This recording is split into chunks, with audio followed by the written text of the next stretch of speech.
Buenas tardes y me gustaría iniciar nuestra charla de hoy con una frase muy conocida de Bacon, según la cual el saber da el poder.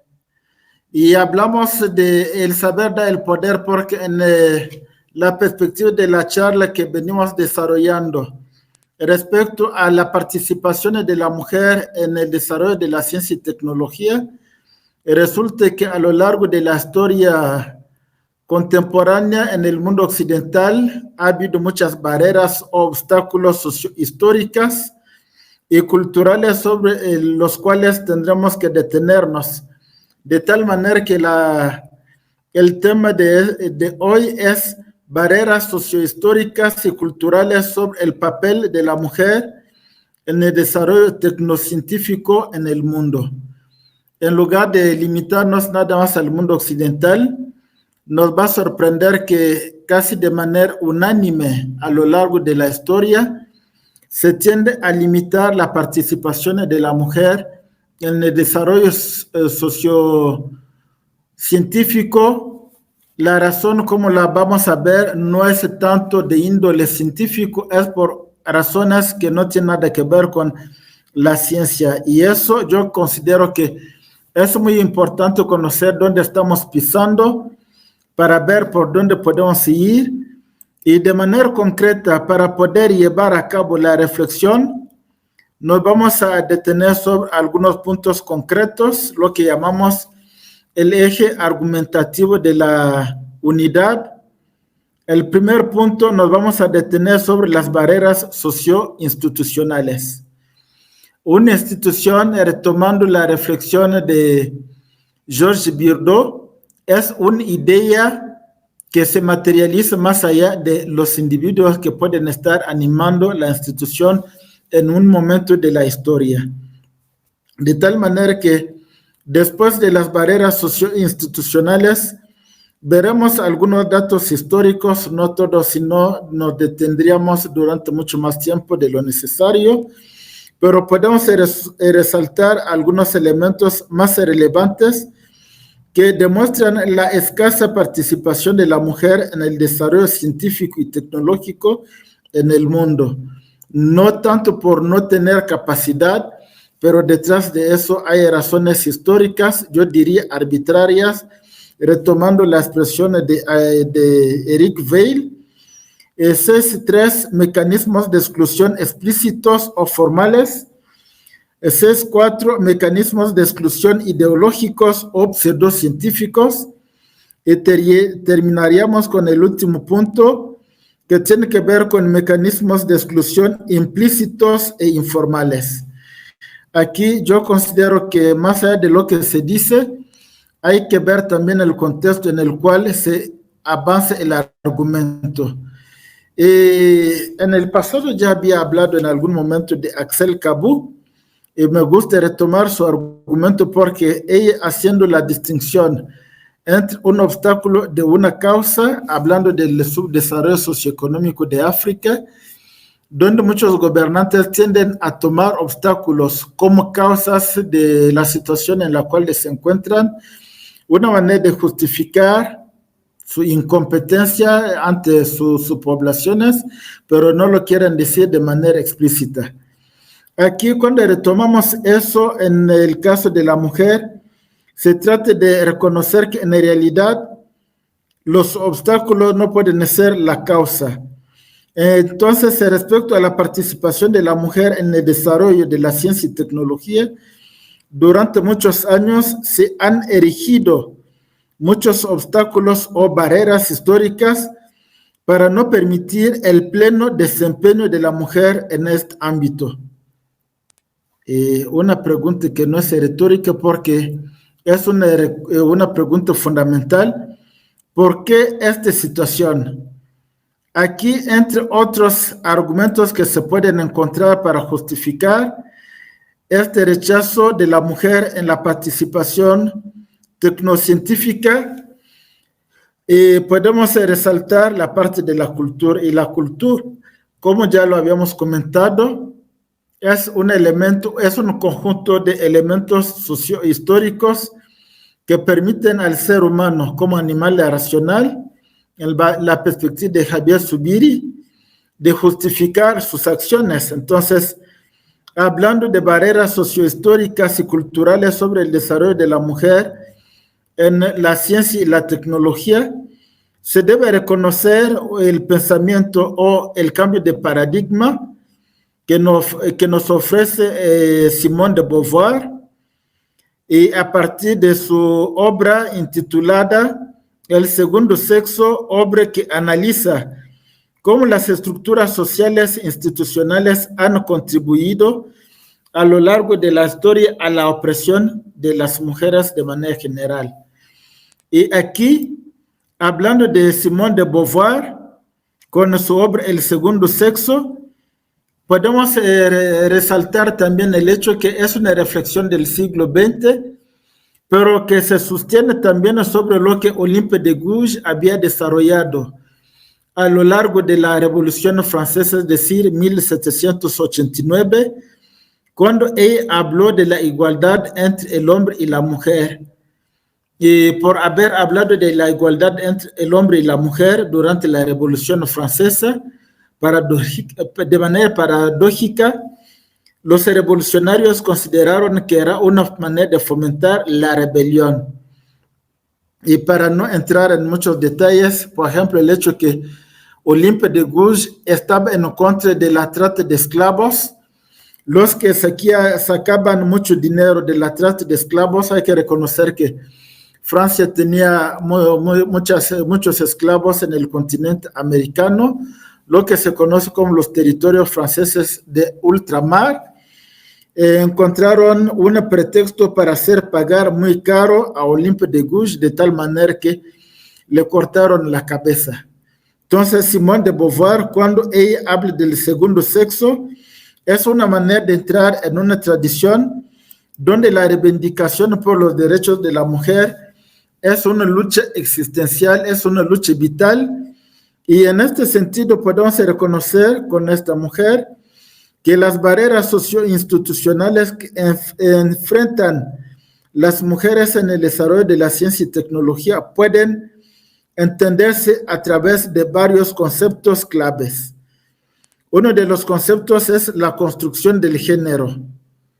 Aquí se trata de un punto muy importante que hay que resaltar, porque según Simone de Beauvoir, no se nace mujer, se llega a serlo.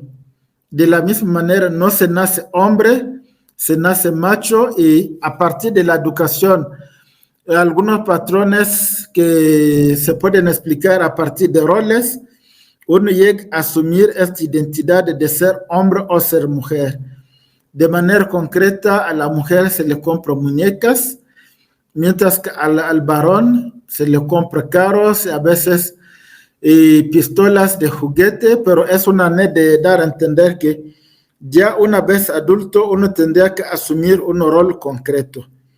Pero eso no tiene nada que ver con una determinación fisiológica o ontológica para decir que nacemos ya siendo hombres o mujeres.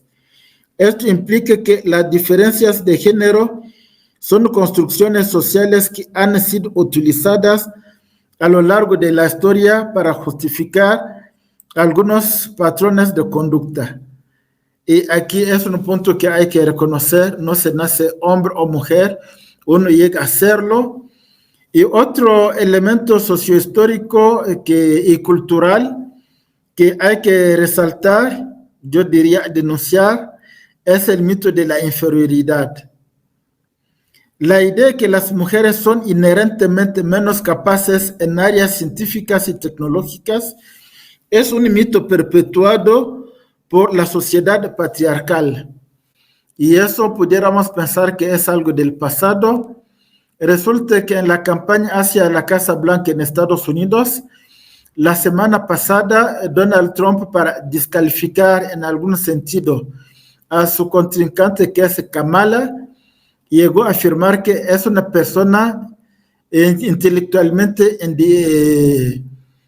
incapaz, sería una discapacidad intelectual para poder postular al cargo de ser presidente de la República. Eso abona totalmente al mito de la inferioridad. Este mito ha sido utilizado para justificar la falta de acceso a la educación y las oportunidades profesionales.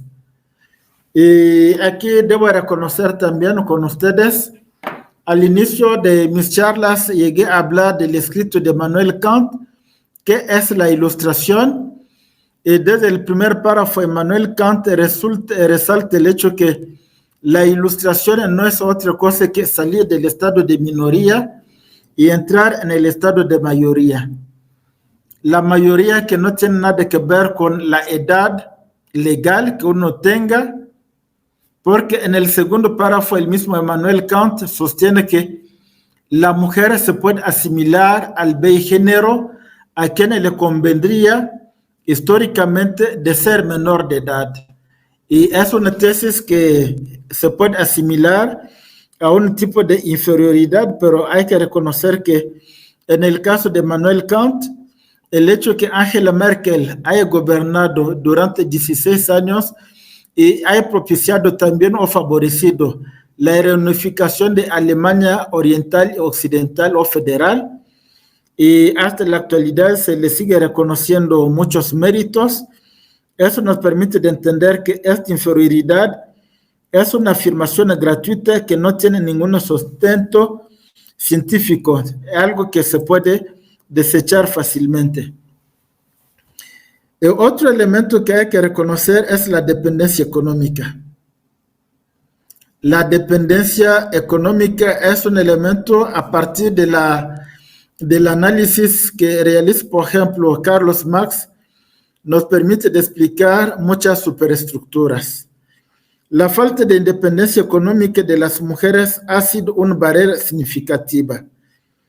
Sin recursos propios, las mujeres han dependido de los hombres a lo largo de la historia y eso ha limitado, por supuesto, su capacidad para seguir carreras en ciencia y tecnología. Eso, como si no fuera suficiente, resulta que en un país, en uno de los países más poblados del mundo, que es China, resulta que una mujer que ya tiene éxito socioeconómico, dicen que difícilmente va a conseguir un marido, como si a los hombres les convendría por lo general casarse con mujeres que pueden mantener. Uno se puede hacer valer del hecho que va a buscar la tortilla o la comida, el sostén material.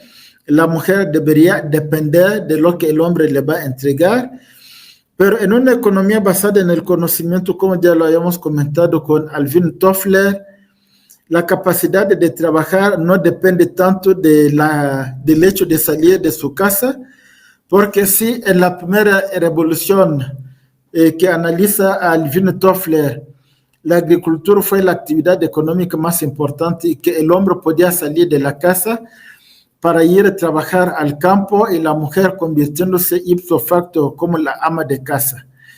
Allí, ama de casa sí se podía entender, pero es un evento que sucedió hace más de 10,000 años, según el mismo Alvin Toffler.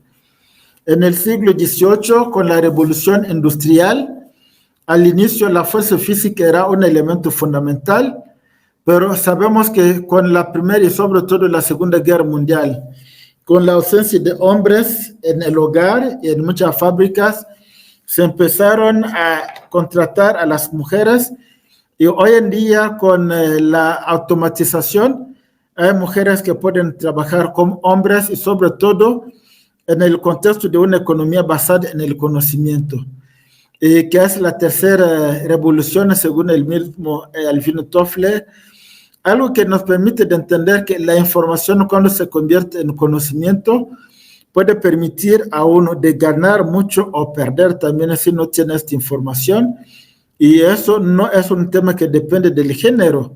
Si uno es hombre o es mujer, es un problema de capacidad intelectual, de tal manera que en una economía basada en el conocimiento, la información es la propiedad económica más importante, mientras que en una economía basada en la industria, el papel o una acción representa la propiedad económica más importante, mientras que en la agricultura es el hecho de disponer de hectáreas de tierras que permite de hablar de la propiedad económica.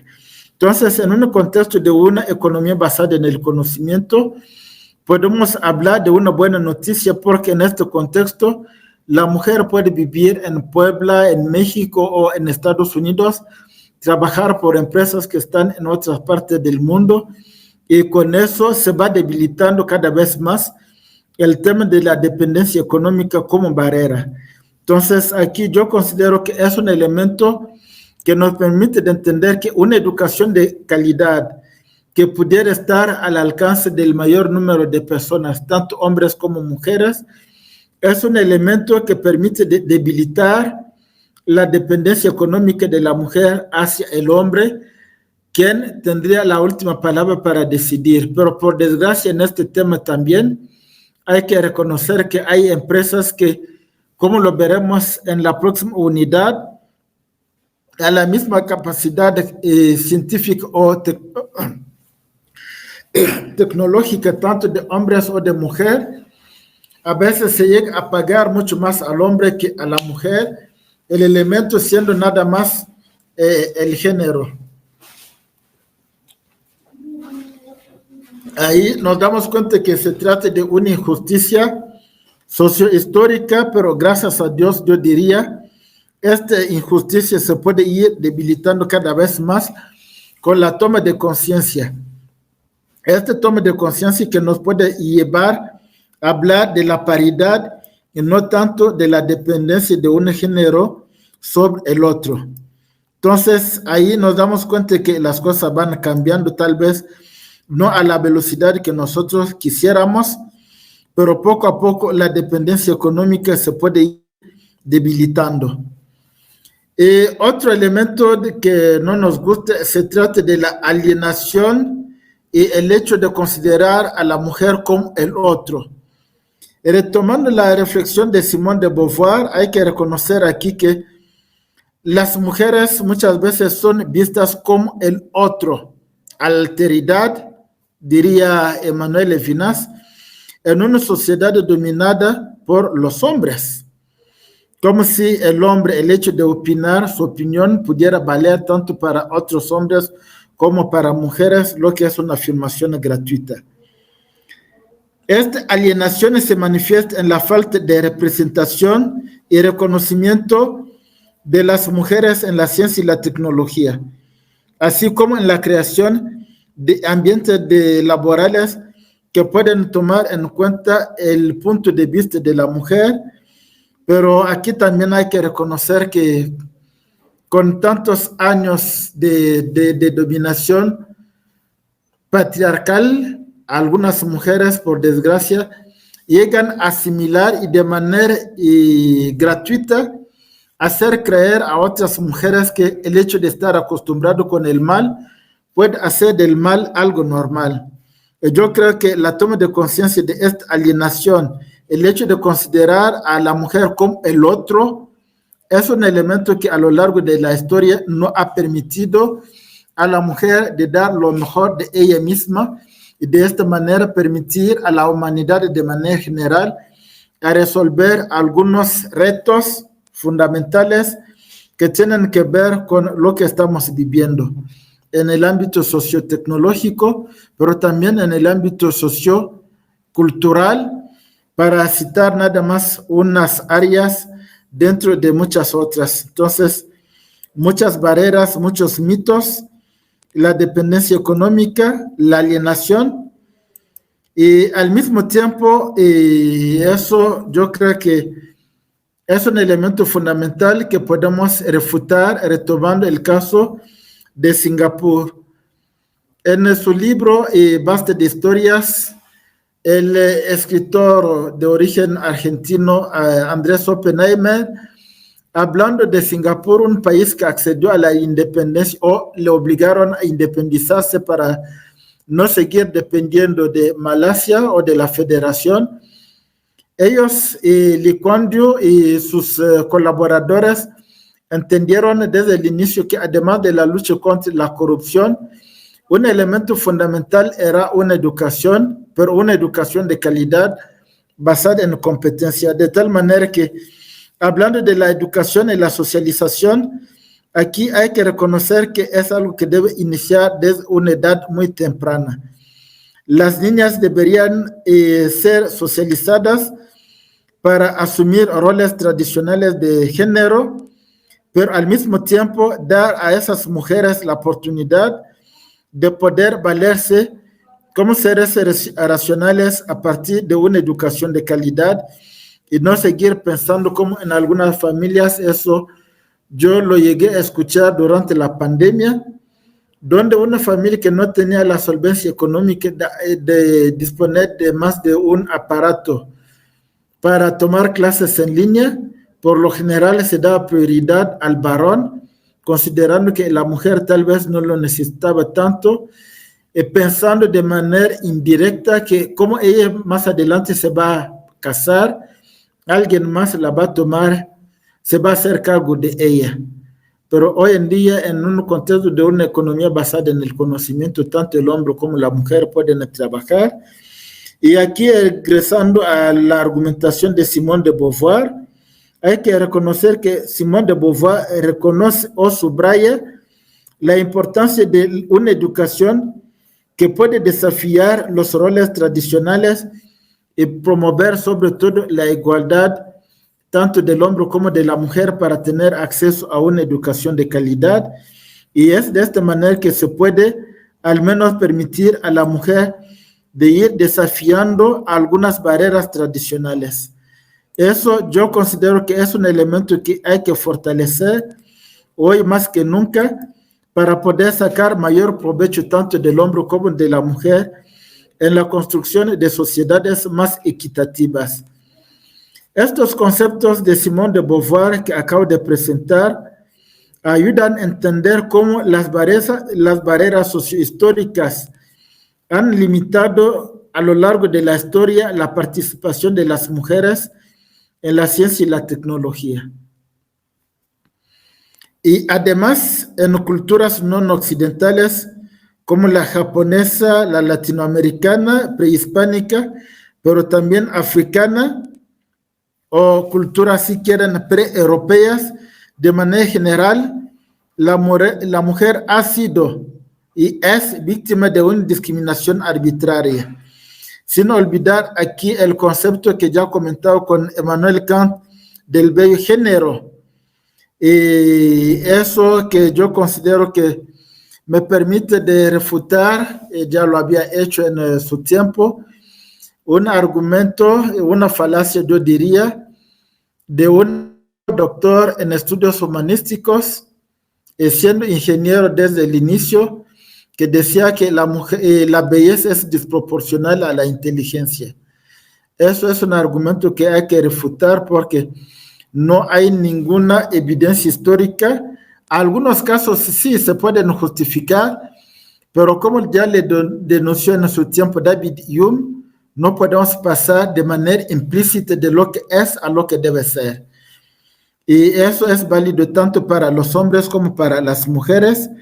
Y yo creo que tomar conciencia de esos elementos históricos y refutarlo nos permite de establecer tanto al hombre como a la mujer en sus verdaderos derechos. Y David Hume, ya lo acabo de decir, denunció: no podemos pasar de lo que es a lo que debe ser. Y no cabe la menor duda que asistimos a una simple arbitrariedad masculina o patriarcal, recordando al mismo tiempo que en su república, Platón, es decir, el siglo IV antes de Cristo, ya nos decía que los gobernantes deberían ser filósofos, y filósofos abarcando tanto a los hombres como a las mujeres, razón por la cual se considera a Platón como el primer feminista del mundo occidental. Pero con el advenimiento del cristianismo, antes el judaísmo, pero también el islam, aquí tenemos un gran crecimiento de la violencia de la mujer, y aquí no estamos afirmando eso de manera gratuita. Estamos retomando la argumentación del filósofo francés Michel Onfray, quien considera que el monoteísmo de manera general es un sostén de la violencia arbitraria. Y aquí Michel Onfray, para algunos que tal vez se pueden interesar, es un filósofo francés vivo, ateo, que considera que ninguna justificación racional puede fomentar o puede justificar la dependencia de la mujer hacia el hombre. Pero cuando hablamos de cristianismo, el islam y el judaísmo, se trata de 13 religiones monoteístas que dan mucho peso al patriarcado. Y yo creo que una reflexión filosófica hoy en día y también una reflexión histórica nos pueden permitir de ir relativizando un poco algunos dogmas patriarcales para reconocer la competencia como el elemento fundamental a partir del cual tanto hombres como mujeres se pueden medir, y en un contexto donde se reconoce la igualdad de género, se puede al menos sacar mayor provecho tanto del hombre como de la mujer, reconociendo que todos somos inteligentes, pero hay que reconocer la multiplicidad de inteligencias. En el fondo, se nace macho o hembra, y ser hombre o mujer lo vamos construyendo.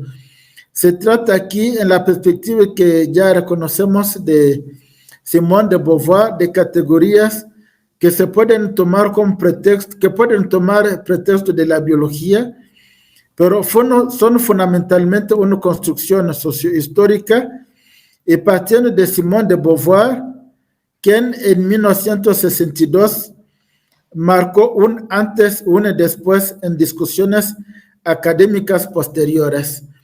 Yo diría discusiones académicas, pero también sociopolíticas, porque hoy en día, cuando en muchas partes del mundo se habla de la participación de la mujer en el ámbito político en términos de paridad, yo considero que es positivo, pero al mismo tiempo, como ya habíamos tenido la oportunidad de denunciarlo, en el caso de México, el fenómeno de las Juanitas es algo que no ayuda totalmente la causa de la mujer.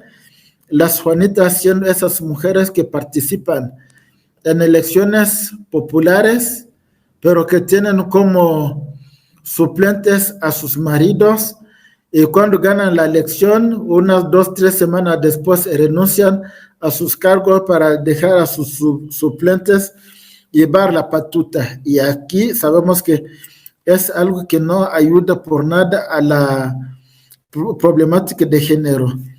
Y al mismo tiempo, cuando estamos hablando de la problemática de género, hay que reconocer que su equivalente en inglés, gender, no es un término unívoco, porque está evocando mucho más el sexo femenino, y mientras que en francés o en castellano, la categoría de género apunta en el fondo a características adquiridas y no innatas. Eso yo consideramos en la literatura académica que se tendría que ir cambiando de visión para reconocer que el tiempo y el espacio son elementos fundamentales que hay que tomar en cuenta para entender los detentores de poder político e ideológico, que muchas veces para poder justificar su arbitrariedad toman el sexo como un elemento fundamental para poder justificar o no justificar políticas públicas. Bajo esta premisa se puede explicar el papel que la mujer ha venido desempeñando a lo largo de la historia. Pero eso, al menos la buena noticia es que está llegando a su fin, y bajo esta argumentación podemos retomar también la reflexión que nos propone Maurice Merleau-Ponty, y aquí yo estoy muy contento de volver a encontrar el pensamiento de Maurice Merleau-Ponty, porque mi tesis de licenciatura en filosofía se basaba sobre el pensamiento de este filósofo francés, autor de La percepción y fenomenología de la percepción, una obra donde él habla de una historia simbólica que está utilizando el cuerpo, desechando en algún sentido el dualismo tradicional, el cuerpo, el alma, cuando en realidad el ser humano es en definitiva su cuerpo, porque nos relacionamos con los demás a partir del cuerpo. Y cuando estamos hablando del cuerpo, yo me acuerdo muy bien de la lectura que hacía en la licenciatura, cuando hablando del dolor, Maurice Merleau-Ponty hace una distinción entre el dolor vivido y un dolor que puede ser presentado. Yo puedo visitar a un amigo que está enfermo, puedo hablar de todo menos de su dolor, porque yo nunca voy a sentir en mi cuerpo lo que él está sintiendo. Y lo mismo lo podemos hablar también de la mujer, a veces de manera presentada, retomando la fenomenología de la percepción de Maurice Merleau-Ponty. Podemos hablar, por ejemplo, del tema de las menstruaciones, un elemento fundamental en las culturas musulmanas para poder imponer de manera arbitraria o religiosa, si uno cree en esta religión, que la mujer, a partir del momento que puede ver sus menstruaciones, ya no se puede presentar en público sino cubrir su rostro o empezar a utilizar la burka para algunos países, por ejemplo, como Afganistán o Pakistán. Es a partir del cuerpo finalmente, y con el cuerpo se puede adoptar o desempeñar algunos roles diferentes en diferentes instituciones. Y ahí podemos hablar, por ejemplo, del parentesco o de la familia, que son conceptos muy importantes que tienen que ver con construcciones sociohistóricas. La participación de las mujeres en el desarrollo científico y tecnológico ha sido históricamente limitada debido a diversas barreras sociales, culturales y educativas. Y yo pudiera agregar también barreras teológicas o religiosas. Pero eso de la religión hay que reconocer también que, por ejemplo, en la iglesia anglicana ya se permite el sacerdocio de mujeres, lo que es un avance significativo. Esperemos que en otras religiones con el tiempo se puede ir avanzando. Yo sé, por ejemplo, que dentro de la iglesia católica, algunos domingos cuando me toca ir a misa, a veces hay mujeres que están distribuyendo la comunión. Es un elemento tal vez no muy significativo, pero no es imposible que en 200 años tengamos una situación donde la mujer, formada tanto como el hombre, pudiera decir la misa. Yo creo que no es imposible. No es lo más relevante, pero es un elemento teológico que se puede considerar, que puede marcar un antes y un después. Aquí algunos datos históricos relevantes que podemos mencionar es el acceso a la educación. Durante siglos las mujeres tuvieron un acceso muy restringido a la educación formal, especialmente en áreas científicas y tecnológicas. Y hablando de áreas científicas y tecnológicas, me viene a la mente dando clases de ética, profesión y ciudadanía en una institución universitaria de la Ciudad de México.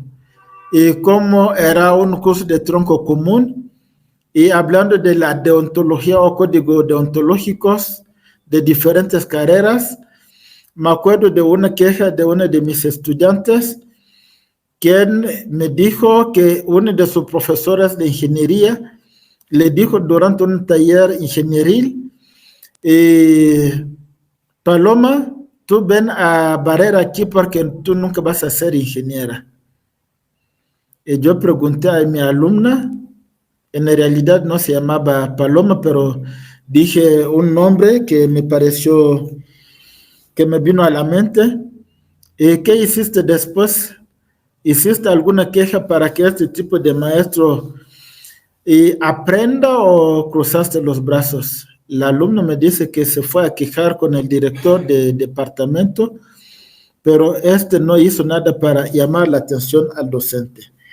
Ahí yo considero que, como dice un dicho mexicano popular, la escuela te quite lo burro, pero no lo pensante, para no decir otro término que ustedes conocen. no basta tener título universitario para tener una mentalidad incluyente, equitativa. Entonces, el acceso a la educación de calidad en áreas científicas y tecnológicas ha sido un elemento excluyente en contra de la mujer a lo largo de siglos, en particular el siglo XIX, el siglo XX, pero al menos después la situación fue cambiando. Eso podemos considerar que podemos hablar de un vaso a mitad lleno y no a mitad vacío. No es suficiente, por supuesto, pero hay que seguir trabajando en la dirección correcta. Y hablando del acceso a la educación, podemos mencionar algunas pioneras en el ámbito científico. A pesar de restricciones, algunas mujeres lograron destacarse. Dentro de esta lista, en primer lugar, yo quisiera resaltar el nombre de Marie Curie. Por ejemplo, quien fue la primera mujer en ganar un premio Nobel y sigue siendo la única persona en ganar en dos disciplinas el premio Nobel. Y eso nos permite de entender que tanto en el área de la física como de la química, hablar del nombre de Marie Curie es una referencia global hoy en día. Y es un nombre, pero a mí me hubiera gustado hablar de muchos más nombres, pero al menos la situación está mejorando. Hay también la brecha de género actual, donde según un estudio de la UNESCO, se habla de 28% de graduados en ingeniería y 40% de graduadas en el ámbito de informática por parte de mujeres. Además, hay que reconocer aquí que menos de 33% de las mujeres que se dedican a la investigación científica y tecnológica son mujeres. Y yo considero que sí, en algún momento, por ejemplo, en España, se podía asistir a más de 52% de inscripciones de mujeres en las universidades. De la misma manera, se debería llegar a ver un porcentaje mucho más significativo de la participación de las mujeres en el ámbito científico. Hay otro tema aquí que hay que señalar, que es la desigualdad en las carreras. La brecha de género se amplía conforme a las mujeres van avanzando en sus carreras científicas. En muchos casos enfrentan obstáculos adicionales como falta de apoyo institucional y la discriminación de género. Y como lo vamos a ver más adelante, de una mujer que estudió en Cambridge, pero en el momento que le iban a entregar el título, el hecho de ser mujer hizo que no se le podían entregar, y más adelante, haciendo otros estudios, pudo ser catedrática en Harvard, pero se le pagaba menos que a los hombres. Ahí tenemos una situación de una discriminación no escrita, pero que es real porque estamos hablando de nombres reales. Punto 4, podemos hablar de iniciativas y avances. En las últimas décadas ha habido un esfuerzo global para reducir la brecha entre hombres y mujeres en el ámbito tecnocientífico. Existen programas de becas, mentorías y políticas de igualdad de género que están ayudando a aumentar la participación femenina en estos ámbitos. Y hablando desde América Latina, yo creo que un país que merece un reconocimiento global es Chile, con programas donde se puede apoyar de manera explícita a la mujer, pero al mismo tiempo desde México, al menos yo personalmente, considero que hay razones de ser optimista cuando vemos, por ejemplo, la presidenta Claudia Sheinbaum, que está fomentando programas en apoyo explícito a la mujer, y yo creo que este tipo de esfuerzo es para corregir injusticias que han existido históricamente. Y yo creo que en la próxima charla me puedo detener de manera explícita sobre la teoría de la justicia de John Rawls quien, tomando el contexto de Estados Unidos de América, consideró que se podía cometer una injusticia a favor de algunas minorías que en el pasado no habían beneficiado de algunas bondades del sistema basado en un tipo de discriminación. Y desde México a mí me viene a la mente, por supuesto, la causa de la mujer, y yo diría tal vez la mujer en general, pero sobre todo la mujer indígena, algunas comunidades afromexicanas y muchas otras minorías para llegar a una sociedad mucho más equitativa.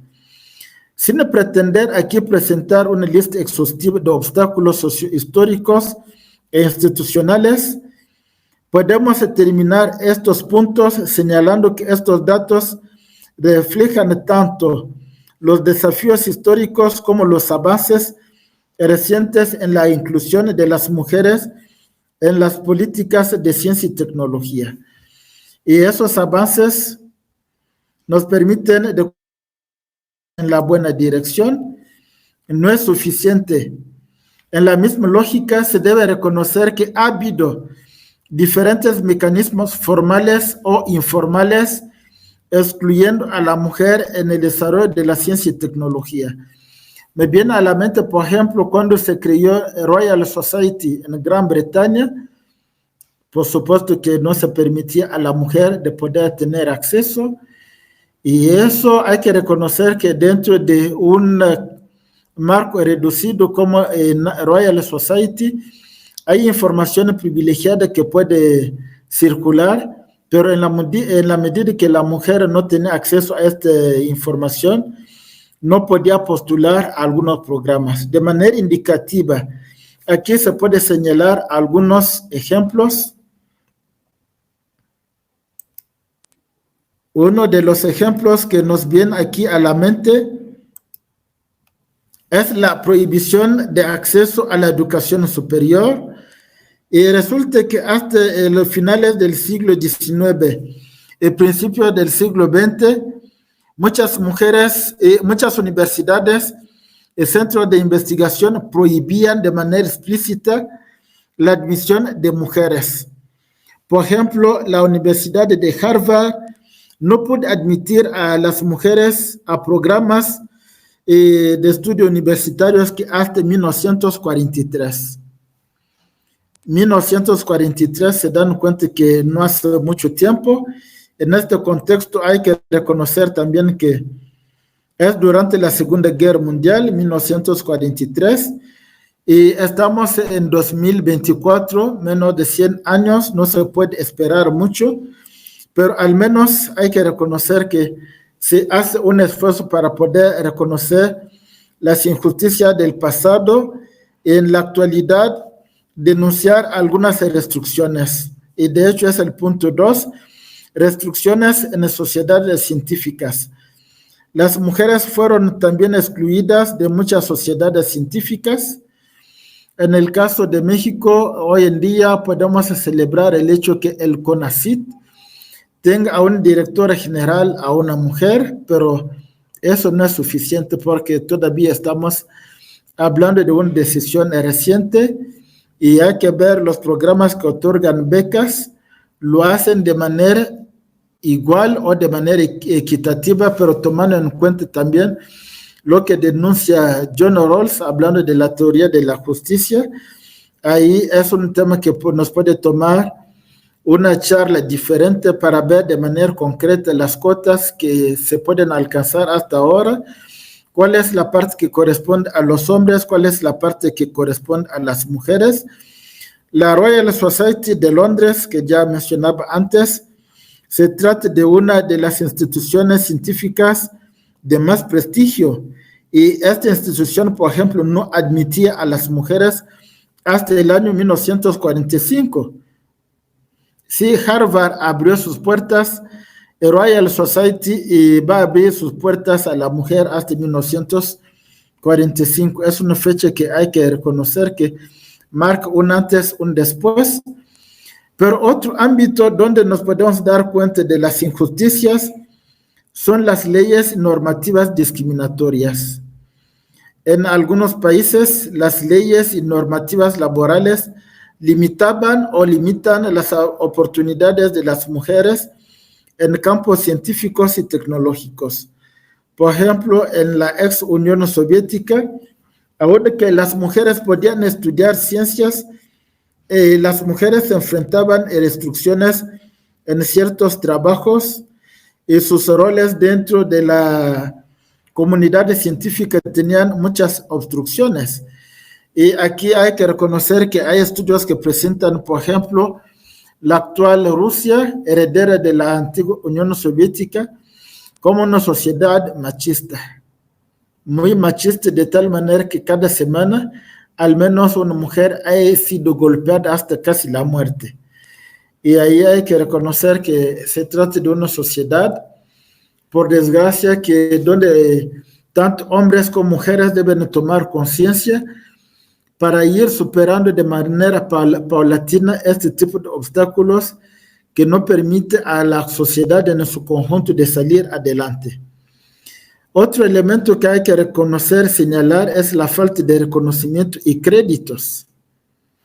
Es aquí que podemos reconocer el esfuerzo realizado por Chile, pero esperamos que en México podamos asistir también a este tipo de reconocimiento. Muchas mujeres que llegaron a contribuir de manera significativa a la ciencia no recibieron durante su vida el reconocimiento adecuado. Un ejemplo que podemos mencionar en este sentido es, por ejemplo, Rosalind Franklin, cuya contribución fue crucial en el descubrimiento de la estructura del ADN. Se minimizó su aportación durante su vida, pero más tarde sus colegas pudieron reconocer su papel en ese estudio del ADN. Pero ¿por qué no reconocer durante el tiempo que podía dar mucho más? Ahí hay que reconocer que en alguna parte el ego del hombre no permite reconocer fácilmente la labor de la mujer. Otro punto que podemos mencionar es la segregación de género en el trabajo. En muchos casos, las mujeres eran relegadas a roles secundarios o de apoyo en laboratorios y centros de investigación, limitando así su participación para liderar proyectos o recibir créditos por sus descubrimientos. Y eso puede ser algo no escrito, pero que tiene un peso enorme sobre el avance de la ciencia. Y reconocer esos mecanismos de exclusión nos permite hoy en día de reconocer el impacto un poco limitado y no tan duradero de la mujer en cuanto a su representación en la ciencia y la tecnología. Y al mismo tiempo hay que reconocer que en las últimas décadas se han implementado diversas iniciativas para promover la igualdad de género en esos campos. ¿Ya es suficiente? No, pero al menos estamos avanzando en una dirección que se puede considerar que es correcta. A pesar de reconocer de manera retrospectiva y crítica que en el fondo ha habido exclusión o barreras sociohistóricas y culturales en contra de la mujer, hoy en día hay que reconocer que fundamentalmente se trata de una cuestión de poder y existen muchos argumentos, yo diría, pseudocientíficos o prejuicios para poder justificar, entre comillas, dicha exclusión, y se puede mencionar varios, y de manera indicativa vamos a mencionar algunos. De manera concreta, en primer lugar, lo que ya denunciaba antes, hay teorías de la inferioridad intelectual. Durante siglos se promovieron teorías pseudocientíficas que afirmaban que las mujeres eran intelectualmente inferiores a los hombres. Y aquí yo pudiera agregar también el hecho que cuando estamos hablando de inferioridad, es un asunto que llegó a surgir también durante la Segunda Guerra Mundial, con algunos científicos de Hitler que querían afirmar la superioridad de una raza, pero hoy en día sabemos que son teorías pseudocientíficas o fake, si quieren. Estas teorías se basaban en estudios sesgados y sin fundamentos científicos, pero fueron utilizadas para justificar la exclusión de las mujeres de la educación y sobre todo de la investigación científica. Gracias a Dios, yo diría, eso cada vez es algo del pasado. Y falta de reconocimiento, ya lo hemos tocado. Y reconocer de manera retrospectiva no es suficiente. A partir de la teoría de la justicia de John Rawls, consideramos que hay que iniciar políticas públicas que pueden ir corrigiendo esas injusticias a partir de una discriminación positiva, yo diría. Los roles de género tradicionales, con Simone de Beauvoir ya reconocemos que no se trata de algo innato, es algo adquirido. Y hablando de roles de género tradicionales, las normas culturales y sociales han perpetuado la idea de que las mujeres deben centrarse en roles domésticos y de cuidado en lugar de carreras científicas. Y aquí en el pasado ya habíamos denunciado también las carreras que se encuentran en algunas universidades de paga, mientras me caso estudiar cualquier cosa esperando que entrando en una universidad de paga, uno tiene la oportunidad de conocer a un hombre cuando se casan que la puede mantener más adelante. Hoy en día es una tendencia que se puede condenar y hacer valer el hecho que todos, hombres y mujeres, tenemos habilidades diferentes, deberíamos ser complementarios. Entonces, hablando de esos roles de género tradicionales, esta ideología ha limitado las oportunidades educativas y profesionales de las mujeres en el ámbito de la ciencia y tecnología. Y hablamos en el pasado, pero puede ser también en el presente en algunas familias donde se da mucho más oportunidades a los varones. Punto 3, se trata de la falta de modelos a seguir. En la medida que durante mucho tiempo la mujer no había tenido la oportunidad de poder hacer valer sus capacidades, hay muchas niñas que no han tenido la oportunidad de reconocer algunas figuras públicas de mujeres que podían servir de modelo. Aquí podemos denunciar el hecho de la invisibilización de las contribuciones de las mujeres en la historia de la ciencia y tecnología, lo que ha creado una falta de modelos a seguir para las jóvenes interesadas en esos campos. Esto refuerza la idea de que la ciencia es un dominio masculino, lo que es totalmente falso, al menos con lo que ya estamos avanzando con argumentos. Y al mismo tiempo, eso a mí me hace reír porque si Platón en su tiempo ya podía reconocer la capacidad de la mujer de ser gobernante, ¿por qué haber esperado más de 2 siglos para poder reconocer esta capacidad? El punto 4 se trata del sesgo en la investigación científica. La investigación científica ha estado históricamente sesgada hacia los hombres, tanto en la selección de temas de estudio como en la interpretación de los resultados. Esto ha llevado a la creación de un conocimiento científico que no refleja de manera adecuada las experiencias, pero también los conocimientos de las mujeres, considerando como si el punto de vista del hombre investigador no es un punto de vista, es el punto de vista. Eso, retomando el argumento de David Hume, es una petición de principio, no se puede justificar con una lógica rigurosa. Entonces hay que reconocer que estamos ante una situación donde el vaso está a mitad lleno y no a mitad vacío. Basta reconocer que esos mecanismos han tenido un impacto duradero en la representación de las mujeres en la ciencia y la tecnología. Sin embargo, en las últimas décadas se han implementado diversas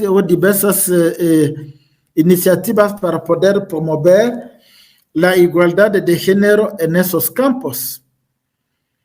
¿Hemos alcanzado todo lo que queremos? Todavía no. Debemos reconocer que hay muchos mecanismos de exclusión implícitos e informales que no están codificados en leyes o políticas públicas, con los cuales se ha obstaculizado el acceso a más de la mitad de la población mundial, limitándose así a las mujeres su libre acceso a la ciencia y tecnología. De manera indicativa, nos gustaría presentar aquí algunos ejemplos para ilustrar lo que estamos afirmando y de esta manera ir terminando el tema muy relevante son los sesgos inconscientes. Los prejuicios y los estereotipos de género pueden influir en las decisiones de contratación, promoción y asignación de proyectos. Y aquí, hablando de prejuicios y estereotipos, según el pensador francés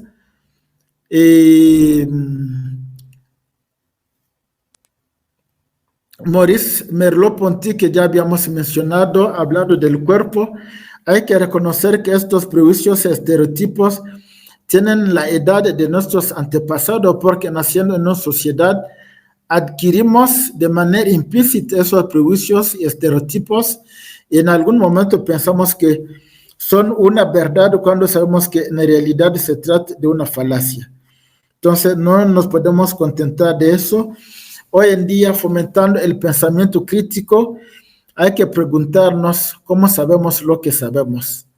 Y cuando nos damos cuenta que hay debilidades, hay que profundizar más para reconocer que esos sesgos inconscientes afectan, por desgracia, más de la mitad de la población mundial, hablando de las mujeres que están subestimadas o pasadas por alto, pensando que hay que dar prioridad a algunas voces y no a todas las voces. Y este sesgo, yo sé que no es fácil de reconocerlo, pero hay que reconocer que tenemos la obligación de ser críticos y autocríticos. Otro elemento que podemos mencionar son las redes de contacto masculinas que muchas veces llegan a excluir a las mujeres. Tener acceso a esas redes profesionales y sociales en el ámbito de la ciencia y tecnología puede permitir a las mujeres de hablar de tú a tú con sus colegas hombres, y eso yo considero que puede ser un paso significativo en la búsqueda de la equidad que nos puede permitir tanto hombres como mujeres a participar de manera justa en la conformación de la sociedad del conocimiento y, por supuesto, una economía basada en el conocimiento. Punto 3, hay ambientes de trabajo que pueden ser hostiles cuando hay una presencia femenina. Aquí las mujeres pueden enfrentar microagresiones, acoso o un ambiente de trabajo poco acogedor, lo que puede afectar su bienestar, pero también su capacidad para poder avanzar en sus carreras. Y eso, por desgracia, debo decir que esta agresión puede provenir también de otras mujeres. A mí me viene a la mente un ex estudiante que tuve en el pasado hace más de 10 años, Cristal se llama porque todavía vive, que llegó a trabajar en Banamex en la Ciudad de México. Su jefe jerárquico era directamente una mujer. Físicamente, Cristal es muy guapa, pero ella recibía la agresión no de un hombre, pero de otra mujer. Su jefe, quien le decía, haces todo eso porque eres guapa. Y la agresión era tal que después de 8 meses, Cristal tomó la decisión de renunciar al trabajo y trabajar por cuenta propia. Tal vez no le va mal, pero ahí nos damos cuenta que a lo largo de la historia hay mujeres que han sido víctimas de la agresión, no nada más de hombres, pero también de otras mujeres. Y tomar conciencia de todo eso y apoyarse en la medida que hay conocimiento nos puede permitir de construir sociedades mucho más equitativas. Otro elemento que podemos mencionar es la falta de apoyo institucional. La falta de políticas públicas de apoyo como licencias de maternidad adecuadas, opciones de trabajo flexibles, puede dificultar a algunas mujeres de poder encontrar un equilibrio entre sus responsabilidades profesionales y sus responsabilidades personales. Aquí yo debo reconocer que hay muchos casos, tanto en México como en otras partes del mundo. Me viene a la mente lo que publica, por ejemplo, Vázquez Mota en su libro Ética en los negocios, hablando de Estados Unidos de América en el caso de Walmart, con un caso intitulado Cómo entrar en el infierno por la puerta del paraíso, hablando de códigos de conducta muy bonitos, pero que no se aplican. Y eso yo creo que es algo que ha perjudicado y tal vez puede seguir perjudicando a las mujeres si tanto hombres como mujeres no tomamos conciencia para poder eliminar de manera paulatina este tipo de injusticia. La invisibilización de los logros, ya lo había mencionado, pero conviene retomarlo. Las contribuciones de las mujeres a menudo son minimizadas o atribuidas a sus colegas masculinos. Esto puede desmotivar a las mujeres y perpetuar la idea de que no se reconoce los logros. Eso yo creo que tanto hombres como mujeres, el ego es algo que hay que tomar en cuenta, y la falta de reconocimiento puede afectar algunas iniciativas. Entonces, partiendo de estos ejemplos ilustrativos, la lista no es completa. No cabe la menor duda que estos mecanismos implícitos e informales pueden ser difíciles de identificar y abordar, pero son igualmente importantes para lograr una verdadera igualdad de género en la ciencia y la tecnología.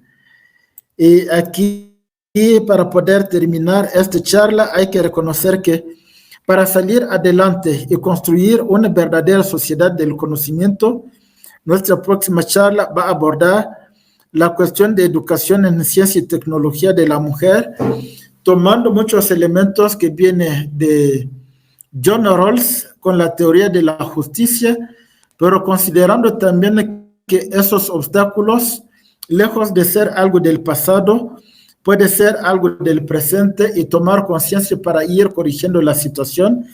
Es un elemento que nos permite de entender que falta mucho, pero no nos podemos desanimar. Muchas gracias.